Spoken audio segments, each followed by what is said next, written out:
Halo mahasiswa Indonesia yang cerdas, bertemu lagi dengan saya, Kartika Chandra Kirana. Saya adalah dosen Universitas Negeri Malang.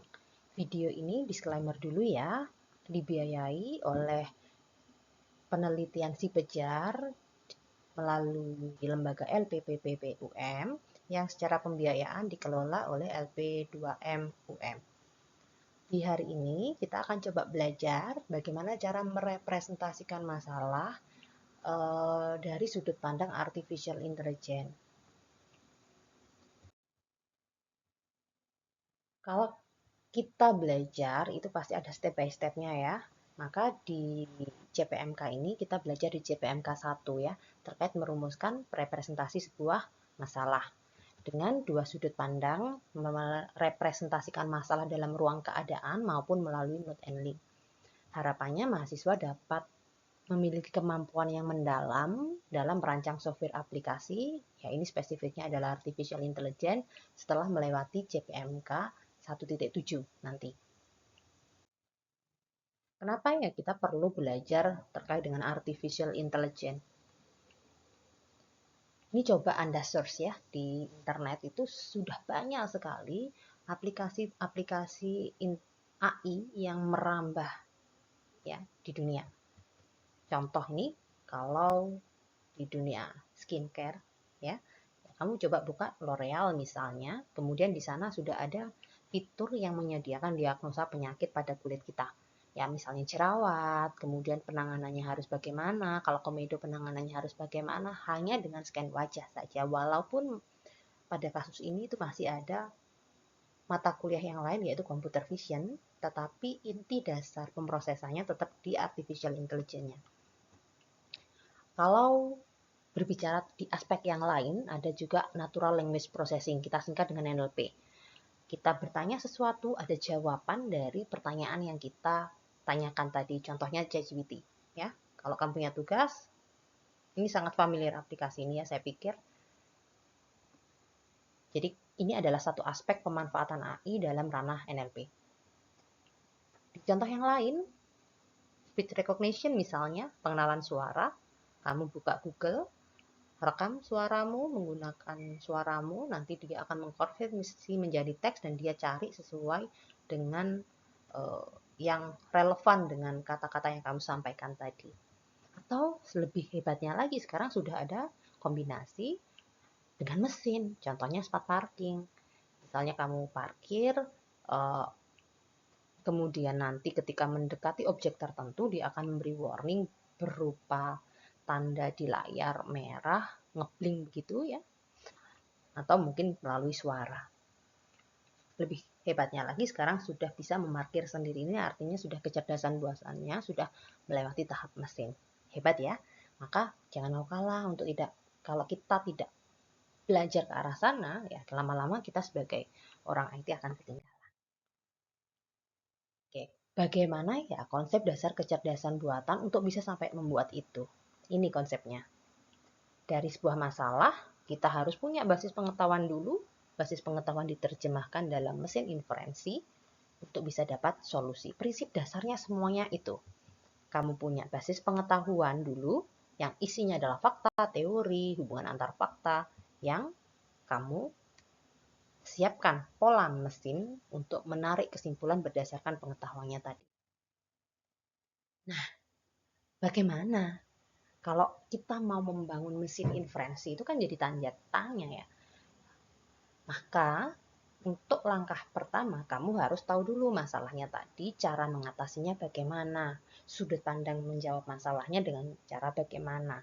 Maka paling gampang kamu bentuk dulu basis pengetahuannya dalam dua mode. Bisa dalam ruang keadaan, bisa dalam bentuk node dan link. Ini bisa dipilih tergantung kebutuhan. Mau masalah tadi lebih cocok dalam ruang keadaan atau node dengan link.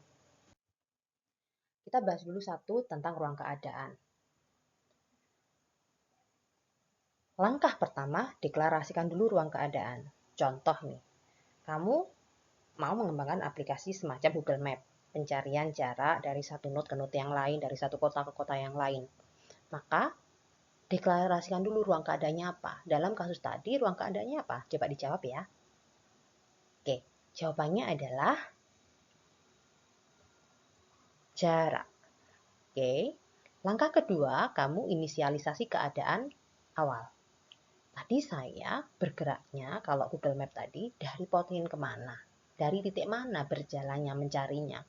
Kalau saya mencari dari Blitar menuju ke Surabaya, ya nggak perlu dong saya punya database Bandung, Jakarta, nggak penting gitu, ya. Maka yang menjadi PR selanjutnya adalah set tujuannya. Ya, nanti kalau kita belajar lebih lanjut, ada yang goal state-nya itu berupa satu statement, tujuannya spesifik di apa, atau goal state berupa pola data. Ya, nanti kita coba pelajari. Seperti apa contoh kalau yang pola data. Baru nanti kamu bentuk rule-nya. Kalau mau bergerak dari sana ke sana harus melewati mana. Begitu. Kita langsung ke studi kasus. Misalnya seperti bank soal, ya. Bank soal di sini dimisalkan ada soal yang kategorinya sulit, ada soal yang kategorinya mudah. Soal sulitnya ada 3, soalnya 1, 2, atau 3. Soal mudahnya ada di ID 4 dan 5.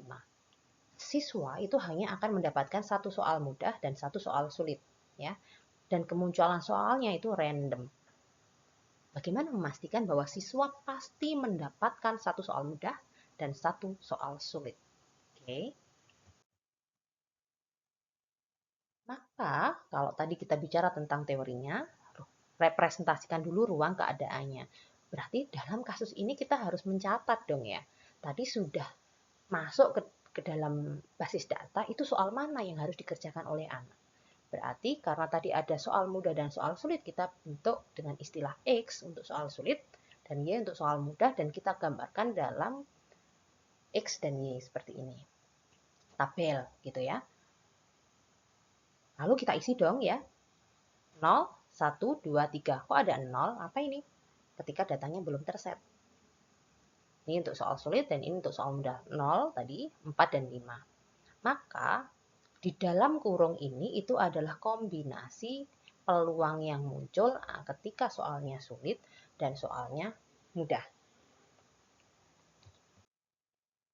Di langkah selanjutnya, representasikan keadaan awal. Ya, dalam kasus ini keadaan awalnya apa?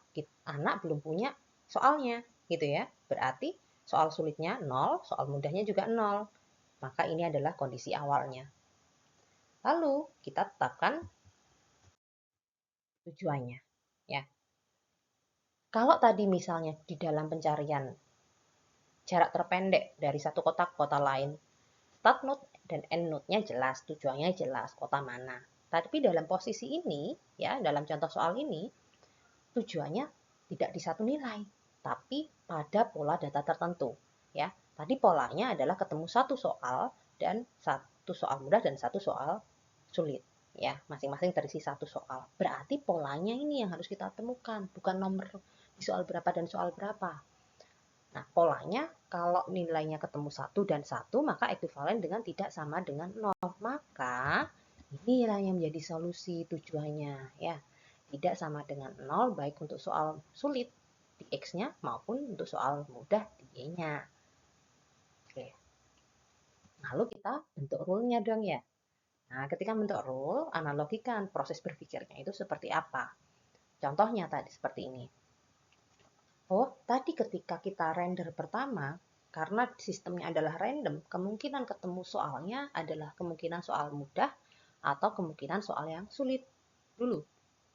Ketika ketemu soal mudah, cari soal yang sulit. Ketika ketemu soal yang sulit, baru cari soal yang mudah. Itu logikanya. Ya. Maka, bagaimana menerapkannya? Ketika kondisi pertama tadi di set temporary random, maka ketika keadaan yang sekarang lebih dari 3, contohnya tadi soal mudah kan 4 dan 5, maka letakkan di posisi Y-nya. Ya. Berarti letakkan temporary-nya, temporary 1 ini misalnya ada di bagian belakang. Sebaliknya, kalau untuk step pertama, dan ketika di set temporary random ketemu keadaan yang sekarang kurang dari 3, 1, 2, atau 3, sesuai dengan soal tadi, itu adalah soal yang sulit. Ya, soal sulit tadi kita set dengan X, maka letakkan temporary-nya tadi di bagian depan, di bagian X ini. Oke. Kalau sudah ketemu nih, kalau nggak 0, temporary atau temporary, 0. Langkah selanjutnya kan berarti kita harus cari peluang, kemungkinan yang muncul lagi dong, ya. Maka kalau keadaan sekarangnya itu y-nya tidak sama dengan 0, berarti temporary-nya terisi di belakang, ya. Maka kamu harus ngeset sampai ketemu randomnya antara 1 sampai dengan 3. Lalu letakkan di temporary 2. Ketika sebaliknya, kalau kamu ternyata X-nya yang tidak sama dengan 0, berarti contohnya seperti ini, temporary 1 sebagai X, ya, maka yang harus dicari selanjutnya adalah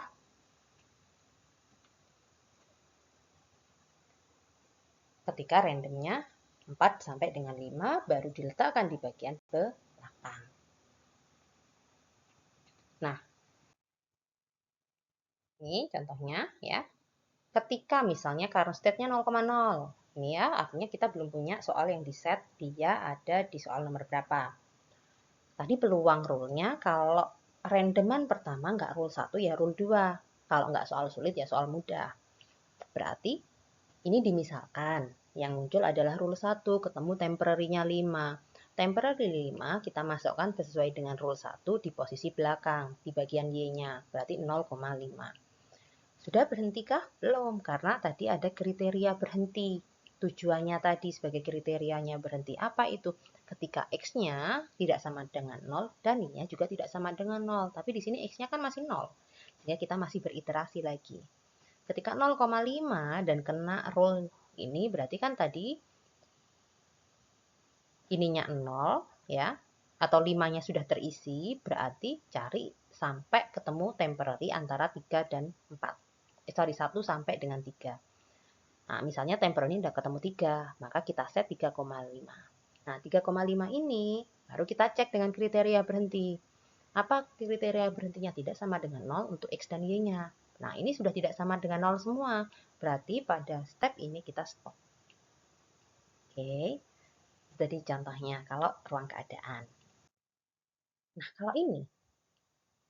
kalau misalnya pencarian peta tadi, coba dong digambarkan ya, dan dijawab melalui di sini. Masih relate nggak dengan ruang keadaan?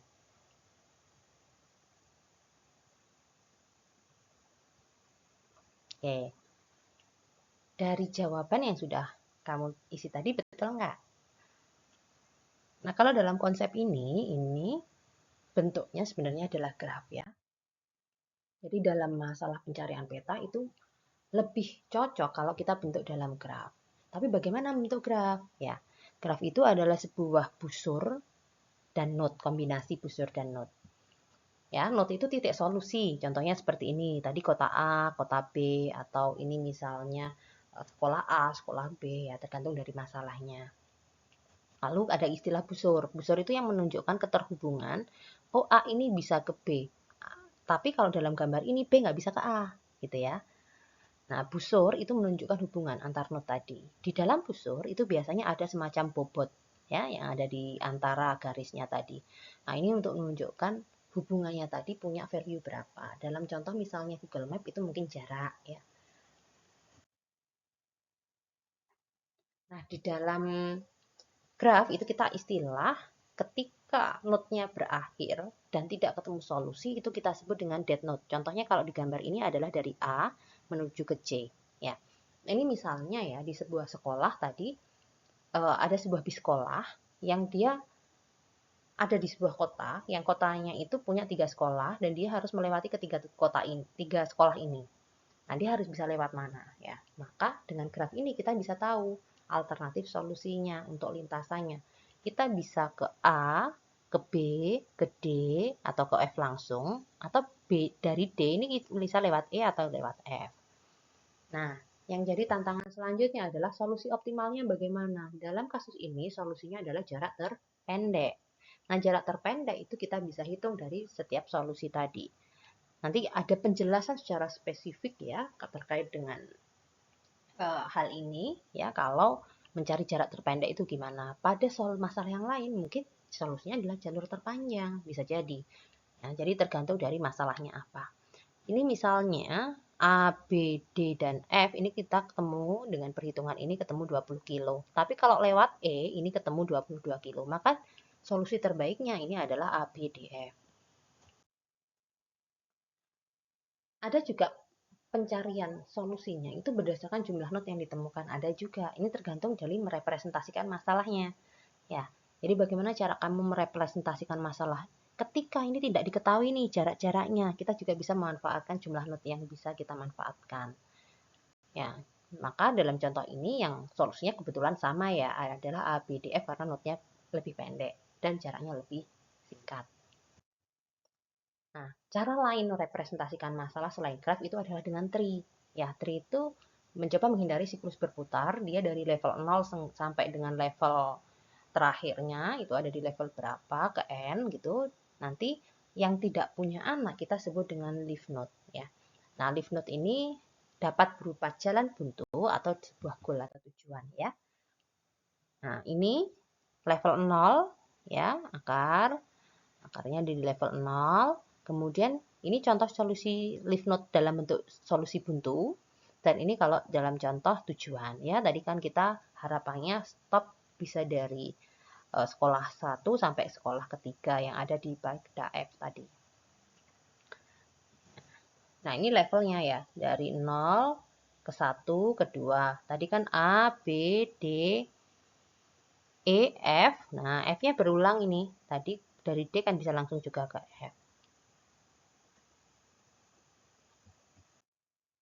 Kalau kita bentuk dalam N or 3 node itu bisa kita bentuk begini.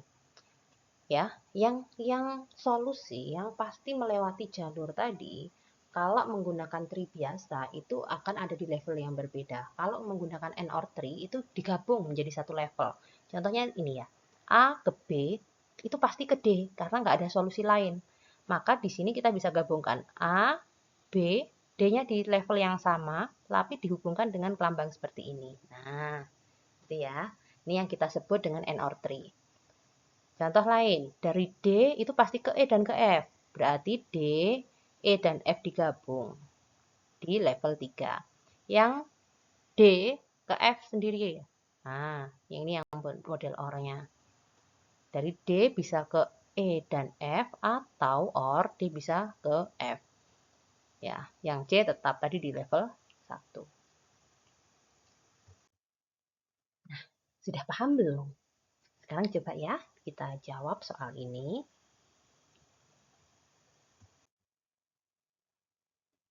Gimana, benar nggak tadi kuisnya? Coba dikerjakan tugas rumahnya ya. Kerjakan sesuai dengan instruksi yang ada di layar modul. Nah, ini adalah referensi terkait yang bisa kamu gunakan untuk proses belajar lebih lanjut. Tetap semangat ya belajar artificial intelligence. Jangan sampai ketinggalan terkait dengan update AI. Jangan lupa lihat video kedua ya. Salam.